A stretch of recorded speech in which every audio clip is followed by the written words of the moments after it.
ठीक है जो को लेना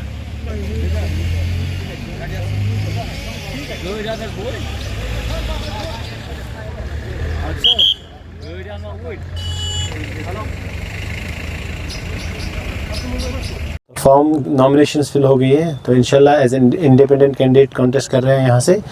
तो होपफुली अभी ग्राउंड वर्क थोड़ा सा किया है, तो इंशाल्लाह बहुत अच्छा रिस्पांस आ रहा है लोगों की तरफ से। अब मसला है जिस इलाके से हम रहते हैं बहुत बैकवर्ड है, तो सबसे इम्पोर्टेंट चीज़ है जो लोगों की फलाह व बहबूद के लिए है कि हमें यहाँ पे नज़दीक अब जाइए। हमारी कॉन्स्टिट्यूंसी में एक हॉस्पिटल है, तो उसमें उतनी फैसिलिटीज़ नहीं है। इस कॉन्स्टिट्यूंसी के लोगों को बारामूला श्रीनगर जाना पड़ता है। हेल्थ एक सबसे इम्पोर्टेंट सेक्टर है जहाँ हम पेनिट्रेट कर सकते हैं। इसके बाद दूसरा एक सेक्टर है एजुकेशन, जहाँ पे बहुत ज़्यादा जिसको एक्सप्लॉइट किया गया है, और एक नई पॉलिसी जो लाई गई थी नेप, वो भी बिल्कुल उतनी उस लेवल की नहीं है जो स्ट्राइक कर सकते हैं, दुनिया के लोगों को अपील कर सकते हैं। तो ये चीज़ें हैं। इसके बाद हमारे पास यहाँ पे अनएम्प्लॉयमेंट की बहुत सारे यूथ इसमें इन्वॉल्व हो गए हैं, एजुकेशन में आए हैं लेकिन अनएम्प्लॉयड है, तो उसके बारे में बात करनी है। हमें उनको प्राइवेट सेक्टर दिखाना है, रिमोट जॉब्स के बारे में बताना है, वर्क फ्रॉम होम जॉब्स के बारे में बताना है। क्योंकि मैं इस फील्ड का हूँ, मैंने PhD कंप्यूटर साइंस में ही किया है, तो मैं बता सकता हूँ बच्चों को कि बहुत सारे बच्चे, ज़रूरी नहीं आप गवर्नमेंट जॉब कीजिए, आप घर बैठ के पूरी दुनिया को एक्सप्लोर कर सकते हैं, और वहाँ से जॉब्स का एक बड़ा सिनेरियो क्रिएट कर सकते हैं, लोगों को इसकी तरफ ला। हराम हलाल का फतवा तो मुझे लगता है हमारे उलमा ही दे सकते हैं, ना तो मैं कोई आलिम हूँ, ना उमर साहब। तो ये हम अपने उलमा पे रखते हैं कि वो हलाल हराम के फतवा दें, तो मुझे इसी बारे में इससे ज़्यादा बात नहीं करनी है।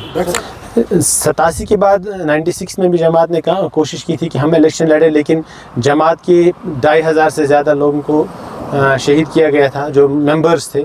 1000 से कम उनकी तादाद रह गई, तो जमात इस पोजीशन में नहीं थी कि इलेक्शन लड़ती।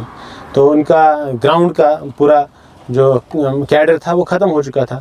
तो इसके बाद 2002 और 2008 और 13 के इलेक्शंस में एक डिबेट इंटरनल चला था कि हमें इलेक्शन में पार्टिसिपेट करना चाहिए था, इंटरनल डिबेट चला था, बट कन्विंस नहीं कर पाई जमात। एक डेमोक्रेटिक ऑर्गेनाइजेशन है, शूरा का फैसला नहीं था, लेकिन उसमें ये भी था कि अगर हम जमात एक पावरफुल अपोनेंट के या पावरफुल पॉलिटिकल फ्रंट की तरह सामने आई थी 87 में, लेकिन उस फ्रंट को कभी गवर्नमेंट ने अप्रोच उसके बाद नहीं किया। उन्हें नहीं बताया गया कि हम कॉन्फिडेंस बिल्डिंग मेजर्स नहीं किए गए, तो जिसकी वजह से जमात को उसका एतमाद कम था। वो एक रिलीजियस और सोशल ऑर्गेनाइजेशन रही थी, पॉलिटिकल फ्रंट उन्हें बिल्कुल छोड़ दिया था।